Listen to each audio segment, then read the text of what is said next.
तो स्वागत आप सभी का एक नए वीडियो में। आइए जानते हैं आज की 20 महत्वपूर्ण बड़ी खबरें। तेल सस्ता हो गया है, इसके साथ ही गैस सिलेंडर अब आपको होली में भी मिलेगा। योगी सरकार ने क्या ऐलान किया है और आपके खाते में कितना रुपए अब सरकार देगी। पेंशन योजना का कई सारे अपडेट आ चुके हैं दोस्तों। और पापड़ अचार बनाकर आप रोजगार पा सकते हैं और सरकारी अनुदान में आप पैसे खूब सारे छाप सकते हैं। और इसके साथ ही सीएम योगी ने लखनऊ में चौराहे का नाम भी बदल दिया है। अखिलेश पर निशाना भी साधा है, लेकिन 21 और 22 जनवरी को रामलला के दर्शन आम आदमी नहीं कर पाएंगे। आखिर इसका कारण क्या है, आइए जानते हैं। बिजली मीटर को लेकर भी एक बड़ा अपडेट है। आप हमारे साथ बने रहिएगा। गोल्ड सिल्वर प्राइस के बारे में भी जानकारी देंगे। तो चलिए जानते हैं आज का पूरा अपडेट। बने रहिए आप हमारे साथ। चलिए शुरू करते हैं। दोस्तों बात कर ले सबसे पहले गोल्ड सिल्वर प्राइस की। तो सोना चांदी महंगा होगा या सस्ता, जानिए यूपी में गोल्ड सिल्वर का इस समय क्या रेट चल रहा है। देखिए सोना चांदी के दाम में उतार चढ़ाव देखने को मिलता है और 22 कैरेट 10 ग्राम का सोना इस समय 56,700 रुपए का है। बीते दिन भी ये 56,700 का था, यानी इसमें बदलाव नहीं हुआ। लगातार 3 दिनों से यही रेट बना हुआ है। वही 24 कैरेट सोने की कीमत जो है वो 61,840 रुपए 10 ग्राम है, यानी कि इसमें भी आपको कुछ बदलाव देखने को नहीं मिलेगा। हालांकि 22 कैरेट और 24 कैरेट का दाम जो लखनऊ में है वो आप यहाँ पे देख सकते हैं। 56,700 का है 22 कैरेट वाला और 61,840 का है 24 कैरेट वाला। गाजियाबाद में भी आप गोल्ड का प्राइस देख सकते हैं। नोएडा में और आगरा में भी गोल्ड का प्राइस आप देख सकते हैं। इसके साथ ही चांदी जो है वो 1 किलो खरीदने पर 76,000 रुपए आपको देना पड़ेगा। तो आयुष्मान कार्ड बनवाने में फंसा है पेंच, ऑफिसों के चक्कर काट रहे हैं लोग। जी हां दोस्तों, आयुष्मान कार्ड बनाने में एक पेंच फंस गया है। कार्ड बनवाने के लिए लोग ऑफिसों के चक्कर काट रहे हैं। सिर्फ 2019 तक के राशन के लाभार्थियों के नाम ही शासन की नई आयुष्मान सूची है जिनका ये आयुष्मान कार्ड बनेगा। और आपको बता दें जिनके कार्ड 2019 तक बन चुके हैं, अपडेट हो चुके हैं, उनके नाम ही सूची में शामिल किए गए हैं। 2020 से लेकर 2023 तक जिनके राशन कार्ड बने हैं उनके नाम अभी शामिल नहीं है। जबकि ऐसे सभी राशन कार्ड धारक अस्पतालों के चक्कर काट रहे हैं और लाभार्थियों की सूची में अपना नाम खोज रहे हैं। 60 साल वालों में भी भ्रम की स्थिति है, क्योंकि सरकार ने कहा था कि जिनकी उम्र 60 साल है उनका भी आयुष्मान कार्ड बनेगा, लेकिन जब वो जा रहे हैं तो उनका आयुष्मान कार्ड नहीं बन रहा है। एक परिवार में सिर्फ 2 लोग होने पर ही कार्ड बनेगा, ऐसे भी नियम जारी हुए हैं। तो दोस्तों उनके नाम राशन कार्ड भी होना चाहिए जिनकी उम्र 60 साल है। सिर्फ 2019 तक के राशन कार्ड लाभार्थियों को ये लाभ मिलेगा और आयुष्मान कार्ड उनका बनेगा। तो दोस्तों अब ऑनलाइन मंजूर हो जाएंगे उद्योगों के नक्शे। गोरखपुर में तैयार हुआ है ये पोर्टल, मिलेगी कई और सुविधाएं। गीडा खुद को लैंड बैंक सुविधाओं के मामले में ही नहीं बल्कि तकनीक के प्लेटफॉर्म पर दक्ष साबित करने की कोशिश में है। गीडा सेवा नाम से तैयार हो रहे पोर्टल के जरिए अब उद्योगों का मानचित्र ऑनलाइन मंजूर होगा।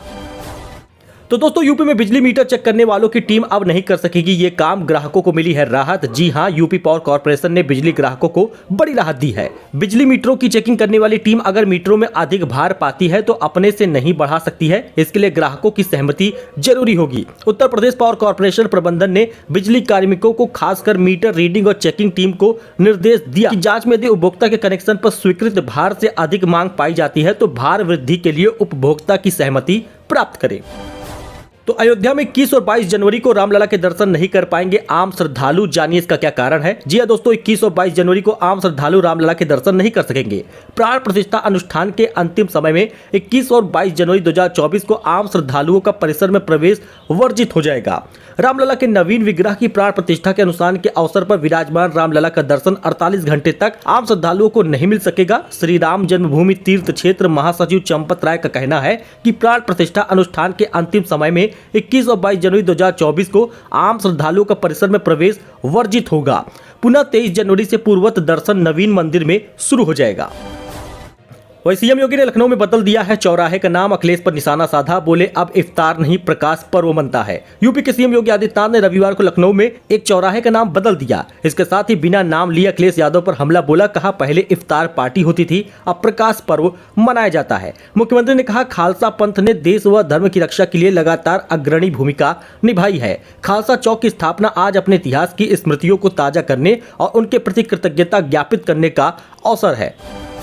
तो योगी सरकार ने कर दिया है ऐलान। दीपावली में तो आपको फ्री गैस सिलेंडर मिला है, लेकिन अब होली में भी मिलेगा। इसकी शुरुआत जनवरी के आखिरी सप्ताह से शुरू होगा। दरअसल दोस्तों बहुत सारे लोगों को गैस सिलेंडर नहीं मिल पाया, लेकिन वो अभी निराश ना हो, क्योंकि 31 दिसंबर तक आप गैस सिलेंडर ले सकते हैं, दिवाली के फ्री गैस सिलेंडर वाला। ऐसे में आपको NPCI की वेबसाइट पर लॉगिन होना पड़ेगा और अपना eKYC कराना पड़ेगा। साथ ही आपका अकाउंट जो है वो आधार से लिंक होना चाहिए, तब आपके खाते में DBT का पैसा आएगा। बहुत सारे लोग उज्ज्वला गैस के लाभार्थी हैं, उन्होंने गैस सिलेंडर बुक कर दिया, अपने पैसे से गैस सिलेंडर ले भी लिया, लेकिन उनके खाते में पैसा नहीं आया, सिर्फ सब्सिडी वाला पैसा आया है, 605 रुपए नहीं मिले। इसका कारण यही था कि सरकार ने पहले कहा था DBT के माध्यम से पैसा आएगा और जिनका आधार लिंक होगा उनको ही गैस सिलेंडर उज्ज्वला वाला पैसा मिलेगा। ऐसे में आप सुधार कर लीजिए तो आपका पैसा जो रुका हुआ है वो भी मिल जाएगा और जनवरी के आखिरी सप्ताह में जो होली वाला फ्री गैस सिलेंडर का पैसा मिलेगा वो भी आ जाएगा। प्रधानमंत्री नरेंद्र मोदी ने उज्ज्वला योजना की शुरुआत 2016 में की थी और उसके बाद से कई सारे लाभ तो लोगों को मिल रहे हैं, लेकिन ये जो लाभ मिलेगा वो आपका खुद का होगा, लेकिन आपको अपने पैसे से ही गैस सिलेंडर लेना होगा।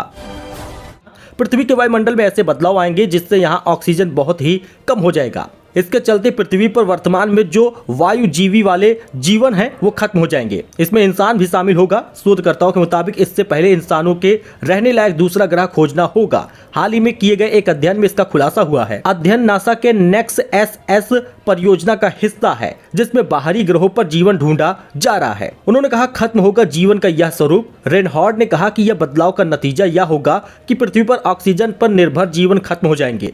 शोधकर्ताओं ने पृथ्वी के जैवमंडल के जटिल मॉडलों को उपयोग किया और सूर्य की बढ़ती चमक के कारण कार्बन डाइऑक्साइड के टूटने से कारकों को शामिल किया है। यानी आने वाले समय में एक नासा का मानना है कि पृथ्वी पर जीवन का अंत हो जाएगा, हम आप भी समाप्त हो जाएंगे क्योंकि इस पर ऑक्सीजन की कमी हो जाएगी। तो अयोध्या में प्राण प्रतिष्ठा का समय हो गया है घोषित। 22 जनवरी को दोपहर 12:20 पर होगा आयोजन। जी हां, अभिजीत मुहूर्त में मृगशिरा नक्षत्र में दोपहर 12:20 पर नरेंद्र मोदी रामलला की प्राण प्रतिष्ठा करेंगे। इस समारोह को अंतर्राष्ट्रीय स्वरूप देने के लिए साकेत निलयम में रविवार को संघ परिवार की बैठक हुई है। इसका पहला चरण रविवार से शुरू होगा और 20 दिसंबर तक चलेगा। तो दोस्तों सरसों का तेल सस्ता हुआ है, अब बढ़ेगा दाल में तड़के का स्वाद, क्योंकि 20 रुपए लीटर सस्ता हुआ है सरसों तेल। चेक कर लीजिए नई कीमत क्या है। बढ़ रही महंगाई में दाल के तड़के के स्वाद बिगाड़ दिया था, लेकिन अब सरसों के तेल की कीमतों में लगातार हो रही बढ़ोतरी ने रसोई गैस के बजट को हिला दिया है। ऐसे में आपको 15 से 20 रुपए सस्ता मिलेगा खाद्य तेल। आपको बता दें, मदर डेयरी ने प्रेस रिलीज कर जानकारी दी है। मदर डेयरी ने कहा कि उन्होंने खाद्य तेल की कीमत 15 से 20 रुपए कटौती करने का फैसला किया है। सरसों के तेल की कीमत में आई कटौती के बाद अब तेल का MRP भी कम हो जाएगा, सस्ता हो जाएगा सरसों का तेल। आप MRP जान लीजिए कि 15 से 20 रुपए सस्ता होगा। सरकार के आदेश के बाद यह फैसला लिया गया है। तो प्रदेश में दिव्यांगों की बढ़ेगी पेंशन, 11 लाख लोगों को होगा फायदा। जानिए बढ़कर कितनी हो जाएगी पेंशन। अगर आप दिव्यांग पेंशन पाते हैं, निराश्रित महिला पेंशन पाती हैं, तो आपको पेंशन 500 रुपए बढ़कर मिलेगा। यूपी में जल्द ही दिव्यांगों की पेंशन 1000 रुपए से बढ़ाकर 1500 रुपए हो जाएगी। या यूं कहें कि आने वाली अगली पेंशन आपको 1500 रुपए महीने के हिसाब से मिलेगी। यह कुल मिलाकर 45 रुपए होगा। इसके लिए दिव्यांगजन विभाग प्रस्ताव तैयार कर लिया है। इसका फायदा प्रदेश के 11 लाख से ज्यादा दिव्यांगजनों को मिलेगा। इसके अलावा उनको यह भी सलाह दी गई है कि अपना आधार अकाउंट में एक्टिव करा ले, आधार लिंक होना चाहिए। दिव्यांगजनों के कल्याण के लिए अनेक कदम उठाए गए हैं। वर्तमान में यूपी में 11,26,000 दिव्यांगों को 1000 रुपए प्रति महीने पेंशन दी जाती है और चौथे महीने पेंशन आती है कुल 3000 रुपए। ऐसे में अब 4500 रुपए मिलेगा और निराश्रित महिलाओं की पेंशन को भी बढ़ा दिया गया है, क्योंकि सरकार ने कहा कि जो हमने अपने संकल्प पत्र में वादे किए थे वो पूरा करेंगे। हर एक फायदा दिया है, ये पेंशन योजना भी बढ़ाए हैं। तो दोस्तों पापड़ और अचार बनाना सीख लीजिए, रोजगार आपको मिल जाएगा। सरकारी अनुदान के लिए ऐसे आप आवेदन कर पाएंगे। गृह उद्योग विकास एवं स्वरोजगार प्रशिक्षण केंद्रों की स्थापना में बेरोजगार युवाओं, कामकाजी महिलाओं, छोटे किसानों और आदिवासियों, दलितों और अल्पसंख्यक वर्ग की पहचान को लेकर सरकार ने कई सारे अनुदान पेश किए हैं। सबसे पहले तो आप जान लीजिए कि अगर आप इन कार्यों को कर पाएंगे तो आप भी अनुदान पा सकेंगे। फाउंडेशन के स्टेट कोऑर्डिनेटर चेतन कुमार द्विवेदी ने जानकारी दी है कि प्रशिक्षण कार्यक्रम में बेरोजगार महिलाओं, पुरुषों को धूप बत्ती, अगरबत्ती, पापड़, मसाले, हस्तशिल्प, सिलाई, कढ़ाई, chocolate, paper cup, plate, toothbrush, biscuit, नमकीन, ये सब कुछ प्रशिक्षण दिया जाएगा। उत्पादन करने का, पैकेट में भरने का प्रशिक्षण, बेरोजगारों को प्रमाण पत्र भी मिलेंगे। अनुदान के लिए ऑनलाइन आवेदन भी आप कर पाएंगे और अच्छा खासा आप इनकम कर पाएंगे, कमाई कर पाएंगे, एक तनख्वाह आपकी बन जाएगी। तो दोस्तों ये कुछ अपडेट था, ये कुछ जानकारी थी जो आपके साथ शेयर की गई है। मिलते हैं नए अपडेट में एक नई जानकारी के साथ। हमारे साथ बने रहिए, ऐसे ही चैनल को सपोर्ट करिए। फिलहाल के लिए इतना ही, धन्यवाद।